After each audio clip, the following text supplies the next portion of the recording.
ఏడాది నవంబర్లో జరిగే అమెరికా అధ్యక్ష ఎన్నికల్లో గెలిచేదెవరన్న ప్రశ్నకు సమాధానం దొరికేసినట్లే అనిపిస్తోంది. సరిగ్గా నెల రోజుల క్రితం వరకు అమెరికా ఎన్నికల రేసుగా చెప్పుకున్న ఈ పోరు కాస్త ఏకపక్షంగా మారిపోయిందన్న కామెంట్స్ వినిపిస్తున్నాయి.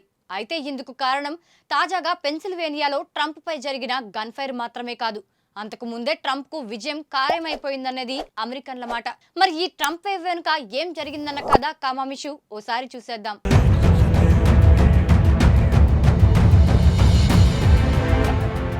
4 ఏళ్ల క్రితం అమెరికా అధ్యక్ష ఎన్నికల్లో ఘోర పరాజయం పాలైన డొనాల్డ్ ట్రంప్ ఆ ఓటమిని తట్టుకోలేక యుఎస్ క్యాపిటల్ బిల్డింగ్ పైకి తన అనుచరుల్ని ఉసుగొల్పి పీకల్లోతు కష్టాల్లో కూరుకుపోయారు. ట్రంప్ ఆ రోజు చేయించిన దాడి అమెరికా ప్రజాస్వామ్యం పైనే అన్న ప్రశ్నలు లేవనెత్తింది. అంతేకాదు పదుల సంఖ్యలో కేసుల్లో ఇరుక్కున్న ట్రంప్ రాజకీయ జీవితం ఇక క్లోజ్ అయిపోయిందన్న చర్చకు కారణమైంది. ఓ దశలో సోషల్ మీడియా దిగ్గజాలైన ట్విట్టర్, ఫేస్బుక్ లు సైతం ట్రంప్ అకౌంట్లను కూడా బ్లాక్ చేసేశాయి.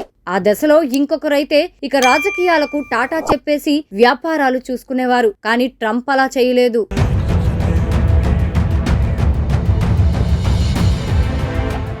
తన వాయిస్ ను జనంలోకి పంపేందుకు ట్రూత్ సోషల్ పేరుతో ఓ సోషల్ మీడియా ప్లాట్ఫామ్ ను ప్రారంభించారు ట్రంప్.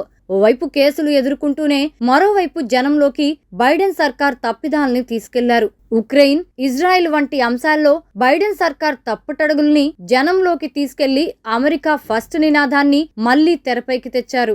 గాడి తప్పిన అమెరికా ఆర్థిక వ్యవస్థలను లక్ష్యంగా చేసుకుని పదే పదే విమర్శలు గుప్పించారు. కానీ వీటిలో దేనికి బైడెన్ వద్ద సమాధానం లేదు. అదే ట్రంప్ కు వరంగా మారింది. తిరిగి అధ్యక్ష ఎన్నికల్లో పోటీ చేసేందుకు రిపబ్లికన్ పార్టీ నామినీగా ఎంపికయ్యారు.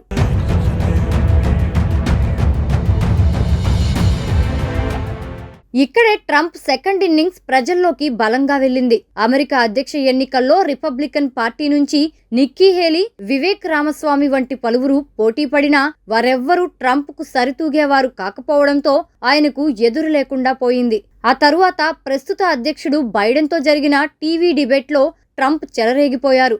బైడెన్ తడబాటు, ఆయన వృద్ధాప్యం వంటి కారణాలతో సొంత పార్టీ డాక్యుమెంటరీలోనే ఆయన అభ్యర్థిత్వంపై వ్యతిరేకత వ్యక్తమైంది.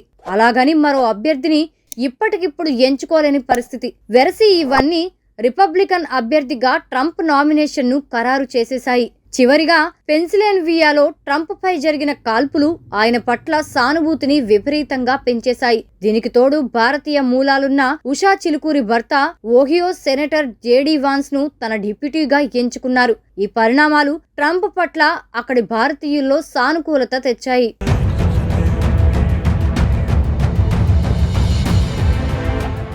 ఇవన్నీ ఇప్పుడు ట్రంప్ ను మరోసారి అమెరికా అధ్యక్షుడిగా ఎన్నుకోక తప్పని పరిస్థితి అమెరికన్లకు తెచ్చిపెట్టాయి. అంతేకాదు తనపై దాడి తర్వాత పిడికిలి బిగించి ఫైట్ నినాదం చేయడం, అదే సమయంలో దేశ జెండా నేపథ్యంగా ట్రంప్ ఉన్న ఫోటో హిస్టరీ క్రియేట్ చేయడం వంటి పరిణామాలు ట్రంప్ కు అదనపు మైలేజ్ ను సంపాదించి పెట్టాయి. ఏదైనా ఊహించని పరిణామాలు జరిగితే తప్ప ఇప్పుడు ట్రంప్ విజయాన్ని అడ్డుకోవడం అసాధ్యమన్న చర్చ ప్రపంచవ్యాప్తంగా జరుగుతోంది.